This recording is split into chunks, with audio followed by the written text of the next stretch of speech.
Welcome to the Matt Bernier Show.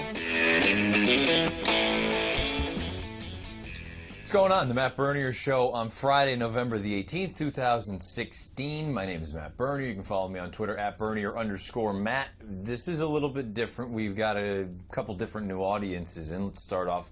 Normally, you find us on live.drf.com. If you're watching on live.drf.com, thank you for doing so. We also have iTunes, SoundCloud, drf.com, YouTube, all sorts of different ways. And today is a little bit of an added wrinkle.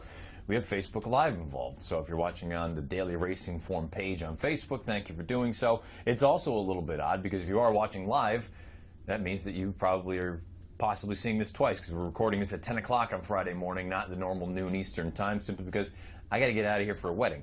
But leading into this weekend, there's a big weekend of racing. Obviously, tomorrow afternoon, particularly down in Louisiana at Delta Downs, we've got Delta Jackpot, Delta Princess, as well as other stakes action, and we've got an all-graded stakes, or an all-stakes pick four, I should say, that's in the middle of the card. We've got a video preview up of that on video.drf.com. We're going to talk to Dave Johnson here momentarily, go over some of the big races and just overall what to expect and what to look for coming up tomorrow afternoon down at Delta Downs. It's a big race, really, in the grand scheme of things. I think most people look at it and say it's a two-year-old race around a bull ring for $1 million. It's just kind of a cash grab. Well, not entirely true. When you look at some of the past winners of the $1 million Delta Jackpot, again, that's for two-year-old colts and geldings, we've had some pretty big names over the past handful of years go rolling through there. 2008, you had Big Drama win the Delta Jackpot. He went on to become a Breeders' Cup Sprint champion.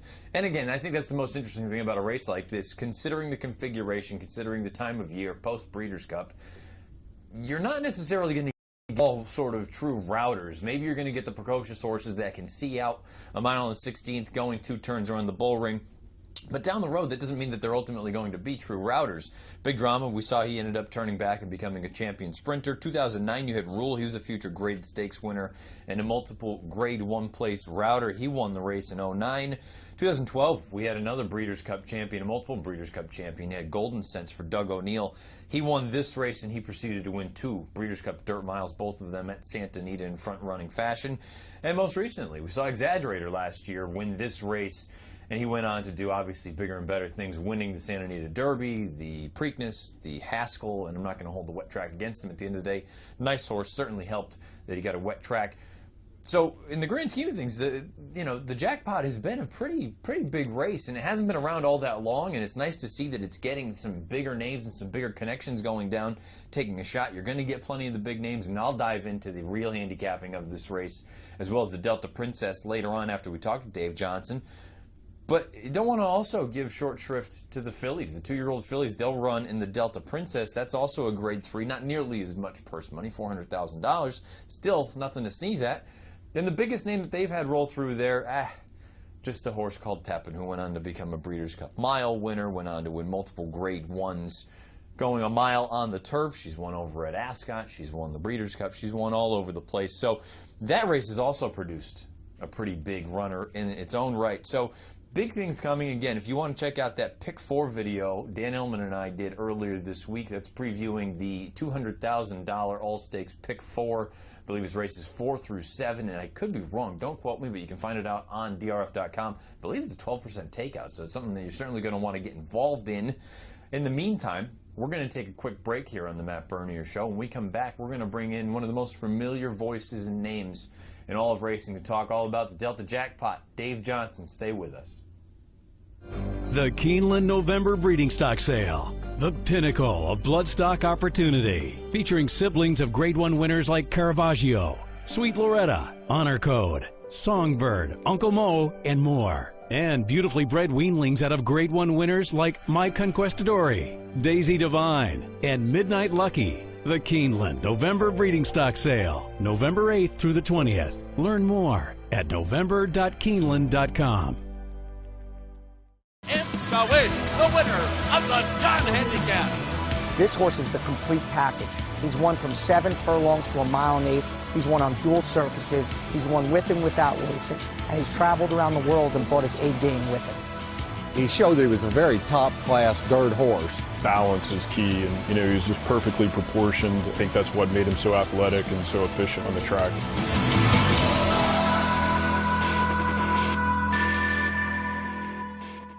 Well, the amazing thing about Outwork was just how similar he is to Uncle Mo. I mean, right away of all of Rapoli's babies, he stood out as the most advanced, the most precocious, and the most talented, and that was exactly the same thing we'd seen a few years before with Uncle Mo. Outwork wins it for John Velasquez. To be able to win a Grade 1 like the Wood Memorial in only his 4th lifetime start was very impressive.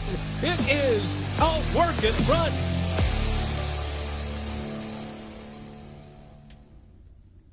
.10:05 on the East Coast. I know the timing is a little bit different here on the Matt Bernier Show. Again, we're taping this. If you're watching on live.drf.com, you'll be able to see this at the normal time, noon, so it's probably about 5 after 12 on the East Coast. Let's bring in one of the most familiar faces, names, voices in all of racing, Dave Johnson, to help us break down a couple of races down at Delta Downs tomorrow afternoon. Dave, good morning. How are you? Hey, Matt, always good to talk to you, especially when we're talking horses. Particularly when we've got graded stakes action, $1 million purses, $500,000 purses or thereabouts. All sorts of good stuff happening tomorrow afternoon down at Delta Downs. Let's start off with the boys' version, the 2-year-old boys. They'll be in the Delta Jackpot for $1 million. Really a tremendous race when you look at it. You have all sorts of different ways to go. Before we dive into the actual horses, just out of curiosity, do you give any more credence or any more credit to the horses that have competed on a track such as Delta Downs, where whether it's the local prep in the Jean Lafitte or somewhere else, any sort of a bull ring, do you give them a little bit of an added advantage going into a race like this? You know, Matt, I think it depends on who's riding the horse. Because if you've got a jock in from another, zip code, and they haven't been around the Delta Downs Oval, even if the horse has been around, I think it's a team effort here. And, of course, when you've got a jockey as talented as Javier Castellano, I mean, how can you just take anything away from him? So, I think it's a crapshoot, but I think you've got to look at the horse and the rider. Well, we talked about it at the top of the show, the amount of horses that have come out of this race to go on to do good things, very, very good things. Big Drama, Golden Sense, Exaggerator. We've got a field of 10 in here for this year's Delta Jackpot. And you can go a number of ways. I suppose, do you look at it and say there's just a couple of horses that you're going to be keying in on, or do you think it's as wide open as I think it is? Yeah, I think it's wide open. And even, that Kenny McPeak's horse, who is not my choice in the race, but at 15-1, he could certainly surprise, especially with the jockey change to Robbie Alvarado. Yeah, Pat on the Back is a very interesting runner. Like you say, you're going to get a big number. This is a horse that hasn't done much wrong. Nice little New York bred. He's obviously going to get the acid test here. From a Beyer speed figure standpoint, Our Storm of Norman has the highest last out fig in this field. But there are questions there. Now he's going to have to go 2 turns on dirt. He's already gone 2 turns on turf, but he woke up in a big way with the blinkers most recently at Keeneland. Are you, one, a big believer in the Beyers, and 2, do you just look at it and say, boy, from a pace standpoint, he figures to arguably get the run of the race? Hey, Matt, I use the Beyers, but I more rely on the thoroughgraphs of Jerry Brown numbers, and that's what led me to Gunavera, the number 6 horse. 2 outs ago in the Saratoga Special, the horse got a 97 Beyer, but also got a 3 on the thoroughgraph numbers. That wins this race hands down. He bounced a little bit up to a 9 last time, but in my book, that 3 2 outs ago at Saratoga, and the fact that he's got bullet workouts last couple times, says this horse is healthy, and the fact that Javier Castellano comes all the way here to ride him, I'm thinking Castellano may be looking for his Triple Crown horse next year. And the interesting thing about this horse, just because last time out he may have regressed a little bit, boy, you see who he was going up against, Classic Empire. He came back to win the Breeders' Cup Juvenile, and he'll likely be named 2-year-old champion. You look at the pace makeup of this race, it looks like there could be a fair amount signed on in here. This should set up for Gunavera. If you're looking for someone other than he, who are you most interested in? How about Line Judge Joe Sharp? Here again though. I wish I wish that this horse had a world-class jockey. However, C.J. McMahon ain't bad, and especially he's good here. They got the number 2 hole, and he's got a 94 Beyer last out. I forgot what his thoroughgraph number was, but yeah, I think Line Judge is probably a horse that could easily be in the gimmicks. What do you think, Talking to Dave Johnson, going over a couple of the big races tomorrow afternoon down at Delta Downs. We just touched on the Delta Jackpot. Let's talk about the girls' race, the Delta Princess. Another full field of 10 in here, Dave. And again, seems like it's a rather wide open affair. Who are you most interested in on top? Golden Mischief, Steve Asmussen, Florent Giroux, big fans of that combination.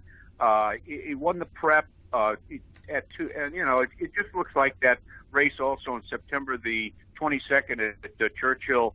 I think that this horse is also a possibility. Again, from a pace standpoint, should get the best of it. Of sort of the new shooters coming in, you've got 2 horses coming in from Southern California, one for Bob Baffert, one for Doug O'Neill. Do you look at either one of them and say, you know what, this is an interesting spot, particularly for Baffert, because historically over the past 5 years, Baffert runners down there, he doesn't send them very often, and they really don't tend to run all that well. Well, I think of the 2, I would go with the Doug O'Neill. Shane's Girlfriend is the name of the horse. A win by 5 3/4 lengths last out. I think that's a pretty good maiden special weight victory. I don't blame O'Neill for sending this horse here for $400,000. Dude's Fantasy is also kind of interesting, Matt. Do you like either of those horses as a fallback? Yeah, I got to be honest. I look at Shane's Girlfriend and think that horse is just a tremendous talent-wise. You watch that debut score. She was visually very impressive. The interesting thing about Dude Fantasy and Cajun Delta Dawn, they're both coming out of that Florida-bred race down at Gulfstream. It was over a wet track, but boy, from a figure standpoint, they're not far off, and they're probably going to get overlooked at a giant price. So, tremendous racing down at Delta Downs tomorrow afternoon. Dave Johnson, you'll be down there. Any other races before we let you go that you're interested in and maybe you're going to key in on? I haven't gotten my daily racing form yet. I'm on my way downstairs for breakfast in the DRF, Matt. Well, I tell you what, I'll be playing them all. I was going to say, I tell you what, we'll let you get to doing some homework. Get ready for a big day tomorrow afternoon. Thank you for a few minutes for joining us. Again, Dave Johnson, best of luck this weekend. We'll talk again soon, huh? Thanks, Matt. All right, we're going to take a quick break here on the Matt Bernier Show. It's about 12 after the hour. When we come back, we'll take a look back at what happened last weekend, and we'll also get you ready for a few other races coming up this weekend from a handicapping standpoint. Stay with us, the Matt Bernier Show. California Chrome, straight and strong. Absolutely sensational. California Chrome. California Chrome. California Chrome. Away to the Kentucky Derby. California Chrome wins impressively. He's gone into overdrive. California Chrome wins the Dubai World Cup. One of the greatest performances you'll ever see. Chrome turns to gold. Texas Red, second best, and here is one talented colt named Speedster. I would say Speedster is maybe one of the most exciting horses that I've trained. He was a grandson of Gone West. Another horse that I had trained named Elusive Quality from that line was a world record holder at Belmont Park. Speedster showed some of that same speed. When you'd ask him the question, he could answer. One talented colt named Speedster.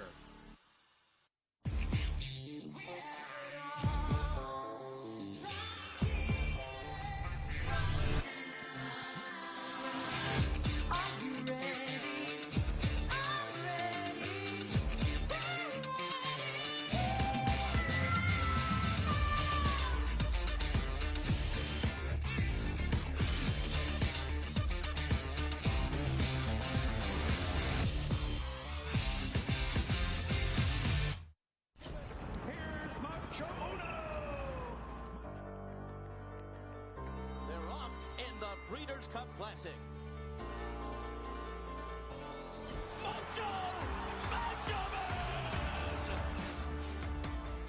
Private Zone has run a 45 flat half mile and has opened up 2.5 lengths. Private Zone's got the lead close to home and he's all by himself. Private Zone wins the Forgo. 14 after the hour, the Matt Bernier Show here on DRF Live. If you're listening podcast version, YouTube, SoundCloud, DRF.com, iTunes, all sorts of different ways for you to do so. If you're watching sort of the test version, of our Facebook Live coverage. Thank you for doing so. I just talked to Dave Johnson, got some good insight. He likes a couple of horses between the Delta Jackpot as well as the Delta Princess. Those will both be coming up tomorrow afternoon down at Delta Downs, as well as plenty of other stakes action. And again, can't hammer home enough that all stakes pick 4. That's going to be races 4 through 7. You're going to want to stay tuned to DRF Live all day tomorrow starting at 3 o'clock Eastern. Dan Illman, Peter Thomas Fornatel will bring you through those races as well as some other great action. Let's take a quick look back last weekend, very briefly, at 2 of the races that we went over on this show last Friday, and it happened to be a good weekend. Sometimes it's not so good, sometimes it's pretty decent. This weekend was pretty decent. The first race we took a look at was the Churchill race. That was the Commonwealth Turf for 3-year-olds. You know, it's one of those things, you never truly know if a horse is going to be a favorite or a long shot or anywhere in between. I thought a vulnerable favorite in the race was the morning line favorite, One Mean Man, but I think the way that Dan Illman and I laid it out when we went over the stakes preview, that maybe this is a horse that wouldn't actually go off favored because didn't have any sort of giant edge, and that was my logic why I considered him vulnerable. Certainly ran to the sort of the vulnerable tag. He finished 7th at 6-1. Wasn't the favorite, but at a middle-ish price, I'm going to say that's a victory. The real victory, though, was the live long shot, the horse that I liked. I like Hey Dakota going into that spot. Went out, certainly not the way I envisioned the trip working out. Coming from the back, rallying into a slow pace, coming widest of all, gets the job done at 29-1. Another reason that you should be watching DRF Live on Saturdays. Hey Dakota first. The Weekend Warrior, Mike Watchmaker, Bondurant second. Dan Illman, Scholar Athlete third. That's a trifecta that paid almost $1,000 for a dollar. Pays to watch DRF Live on Saturdays. The other race we went over last weekend on this show, the Princess Elizabeth up at Woodbine. Thought the most likely winner was Mythical Mission. She finished 3rd at 3-1. I don't really, it wasn't the, I don't want to be overly harsh. I didn't love the ride. It wasn't a terrible ride, but it wasn't my favorite by any stretch. When you consider the fractions, the pace didn't develop the way I thought it was certainly going to. I figured there would be a little bit more signed on early. Ended up not happening. It ended up having this horse coming from the back of the pack and widest of all. Really just couldn't get into it. The vulnerable favorite I thought was Endstone for Mark Cassidy. And this was a horse, when you look at the way that race was run, boy, if she couldn't win there, and again, she's a 2-year-old, maybe they're going to move forward. If she couldn't win there, she had the easiest of leads. That pace that I thought was going to develop never did. She went out there as the favorite at 9-5. She had every opportunity, and she still got beat down at the end. I thought it was a disappointing effort to run second at 9-5. Maybe, again, with a little bit more maturation and some more experience, she'll improve, but I really thought that was a disappointing effort. So a little bit of a hit and miss for me in that spot. I thought the most likely winner was Mythical Mission. She only runs 3rd at 3-1. I thought a vulnerable favorite was Endstone. She ran 2nd at 9-5. When we come back, we're going to take a very, very quick break so I can get a drink of water. When we come back, we'll dive into some races for this weekend. We'll bring you right through the end of the show. We've got your races coming up as far as handicapping is concerned. We've got NFL picks. We've got the DRF Live slate for Saturday afternoon. And we've got the Formulator race of the day for Friday, and that's the 8th from Laurel Park. Stay with us. The Matt Bernier Show. The Keeneland November Breeding Stock Sale. The pinnacle of bloodstock opportunity. Featuring siblings of Grade 1 winners like Caravaggio, Sweet Loretta, Honor Code, Songbird, Uncle Mo, and more. And beautifully bred weanlings out of Grade 1 winners like My Conquistadori, Daisy Divine, and Midnight Lucky. The Keeneland November Breeding Stock Sale, November 8th through the 20th. Learn more at november.keeneland.com. Win, the winner of the Gun Handicap. This horse is the complete package. He's won from 7 furlongs to 1.1 miles. He's won on dual surfaces. He's won with and without lasix. And he's traveled around the world and brought his A game with him. He showed that he was a very top-class dirt horse. Balance is key, and he was just perfectly proportioned. I think that's what made him so athletic and so efficient on the track.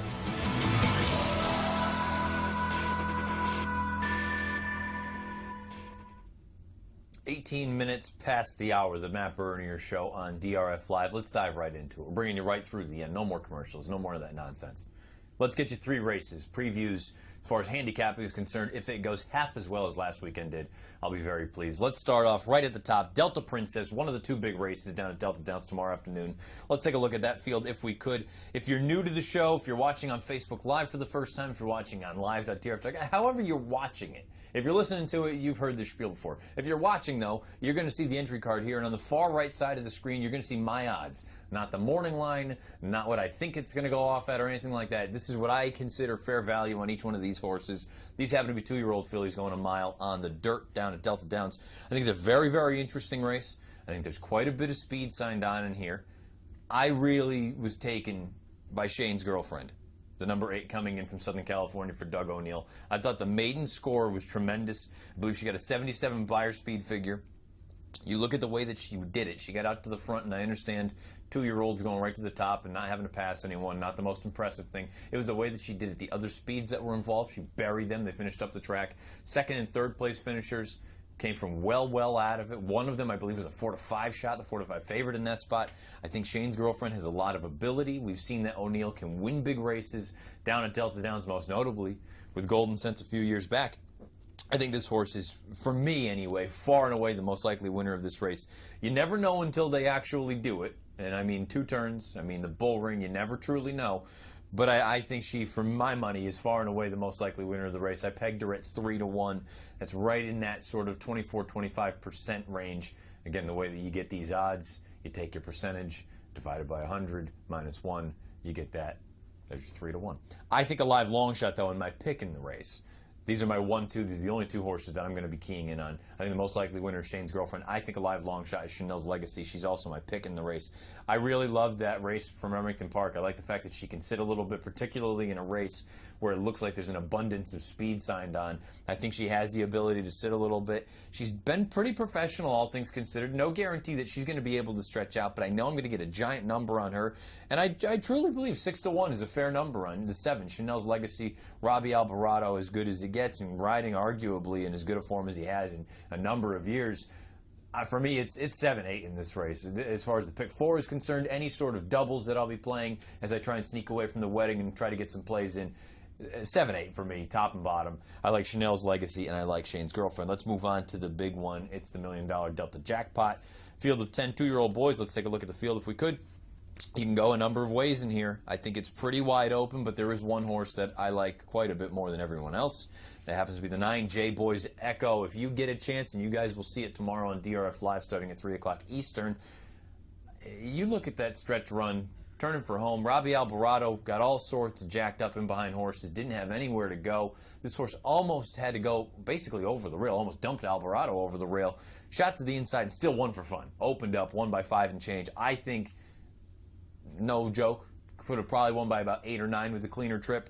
I think this horse is very, very interesting. It's also worth noting Dale Romans trains this horse, and I believe the same ownership as Not This Time. So there's a fair chance that this whole group of connections could be looking at 2 of the sort of top contenders on the short list of Kentucky Derby hopefuls going on as they turn 3 years old coming up on New Year's Day.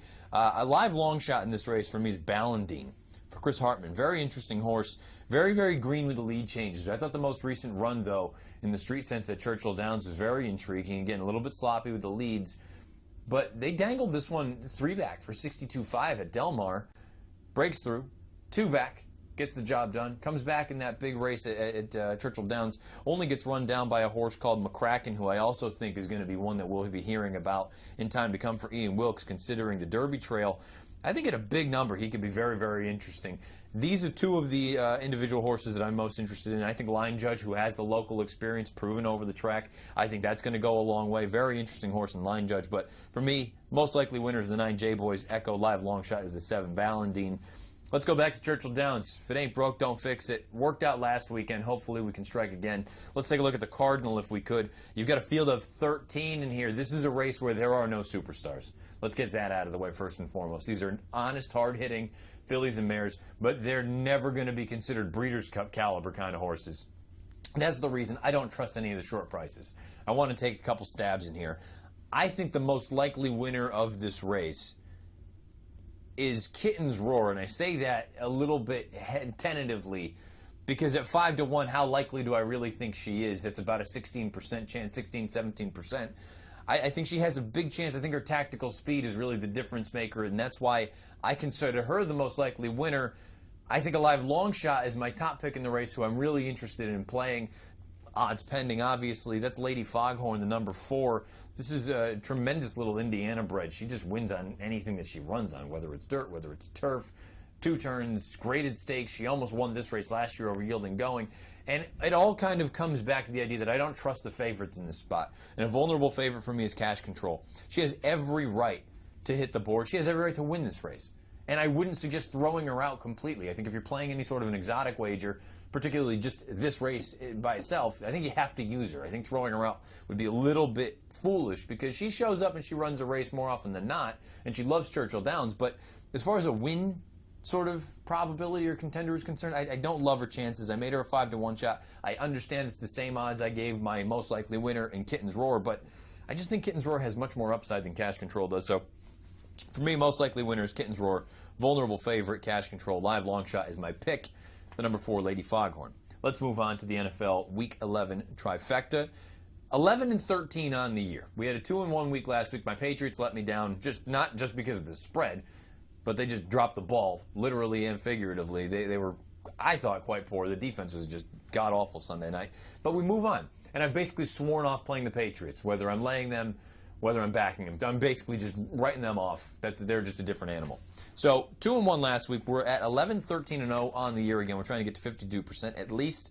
Let's take a look at the first game for me, the Tennessee Titans at the Indianapolis Colts. The Titans are catching 3 points coming off of a big victory at home against the Green Bay Packers. Fascinating stat about this matchup.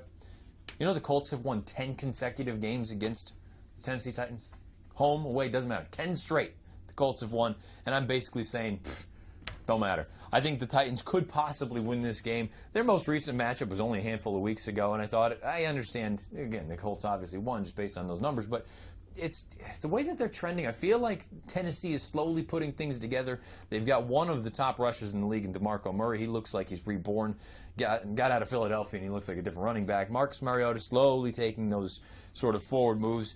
I don't think many people would argue Andrew Luck is the player in the game that you're going to have to look out for, but boy, he's just gotten beaten up in all of his years here in the NFL. I think he's a great player, but at the end of the day, give me the Titans on the road +3. Second game, Dolphins -1.5 at the Rams. The Rams, I believe this is 3 weeks in a row where they haven't scored a touchdown. They're also starting Jared Goff for the first time. He was the number 1 overall pick. They've handled him with kid gloves. I don't blame them. They clearly know they don't have a very good team. When you can't score touchdowns and you're going to tell me that the Miami Dolphins going cross-country, I get it. I don't trust the Dolphins a ton, but they've been playing much better as of late. If the Rams can't score touchdowns, and maybe Goff will be just, the second coming, but if they can't score touchdowns and the Dolphins are only laying 1.5, I'm going to take my chances on the road. Again, I don't trust the Dolphins. It's not so much that I love the Dolphins. It's just until the Rams show me that they're capable of getting into the end zone, I don't trust them at all. -1.5, I'll take the number with the Dolphins, lay 1.5. Let's move on to the Monday night game, the third and final game for this weekend's NFL Trifecta. The Houston Texans are on the road at the Oakland Raiders. The Raiders are laying 6 points. I think the Raiders are good. I mean, they are arguably the second or third best team in the AFC. You could debate who you want to put second, third, fourth, but the AFC West as a whole is pretty good. You got the Chiefs. Obviously, you've got the Broncos, reigning Super Bowl champions. They've been a little bit hit or miss, but at the end of the day, they're 7-2.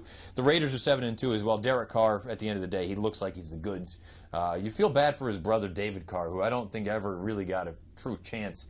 He got plenty of starts, but boy, he got just destroyed in his first couple of years down in Houston, and maybe this will be some sweet revenge for the Carr family. I think they get the job done. They're -6. The Texans, at the end of the day, the Texans don't score points, and they give up a ton of points. I just don't. I get that they're 6-3. I'm not a huge fan of this team. The Raiders, they can put points up. They seem to be covering more often than not. I believe they're 5-3, or 5-4 rather, on the year as far as the cover is concerned. I'm going to go with them -6 at home on Monday night. So your 3 plays for this week, and the Titans +3 at the Colts, the Dolphins -1.5 at the Rams, and the Raiders -6 at home Monday night against the Houston Texans. Hopefully, again, 2-1. I just need to be winning series right now. I'm not looking to clean sweep. I don't need to take the slate down. Just give me 2-1. Just chip away as we get closer and closer to the final weeks of the regular season. Let's move on. Let's take a look and see what you've got tomorrow afternoon starting at 3 o'clock Eastern on DRF Live. Dan Ellman, Peter Thomas Fornatel will bring you through starting at 3, as you can see. You've got a couple graded stakes. Actually, you've got 5 graded stakes lined up. You've got the DeFrancis Dash, the Bessarabian north of the border at Woodbine, the Delta Princess, the Bob Hope, the Delta Jackpot. Kind of big focus on 2-year-olds there because obviously you've got the 2 Delta races, but the Bob Hope, you may be looking at the next big one from Baffert and Mastery. We'll see if he can get the job done at what should be a very, very short price. But again, that's 3 o'clock Eastern tomorrow, live.drf.com. Illman, Fornatel will bring you through the day's races. We have no show next week, for good reason, the holiday. Thanksgiving's on Thursday. I'm not going to do a show on Wednesday, knowing that they're just going to be drawing things. We've got a bunch of previews that we're going to be taping that will be up on video.drf.com, and you'll be able to see them on Twitter. You can follow me on Twitter at Bernier_Matt, but you're going to want to follow at, I don't even know their handles. Illman Beer, they'll be tweeting stuff out. The DRF handle, Inside Post, I believe, they'll be tweeting out all sorts of stakes previews as well. So no show next week. I will be tweeting some things, though, I'm sure. Friday, you're going to have the Clark. Saturday, we'll be on, me and Illman, all the way through. We'll bring you through Cigar Mile, big day at Aqueduct, the last big day of racing in New York for 2016. So we got a lot to look forward to next week.